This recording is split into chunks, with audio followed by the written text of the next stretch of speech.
алдындағы рилстарда көрсеткендей, УЗИ жасағаннан кейін сұйықтық көлемін айттық қой. Сол сұйықтық көлем 500-ден асса, пункция жасап алып тастаған дұрыс, бірақ қайта-қайта жиналса, алудың қажеті жоқ деп. Пункцияны жасаған кезде мынандай дүниелермен жасап жатады.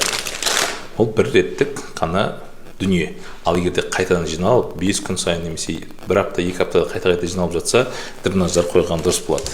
Дренаждардың түрі көп. Мысалға, 2-3 күнге ғана қолданатын дренаждар бар, және де 2-3 аптаға дейін қолданатын дренаждар бар.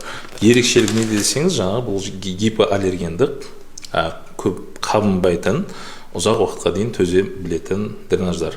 Енді бағасы әртүрлі болады, бірақ тиімділігі осыда. Сол себептен егерде осындай сұрақтарыңыз болса, туған туысқандарыңызда, таныстарыңызда кеуде осыны саршу жиналды немесе өкпесінен саршу жиналды деген сұрақтар туындап жатса, тіркеліңіз, хабарласып тұрыңыздар. Әрқашанда көмектесуге дайынбыз.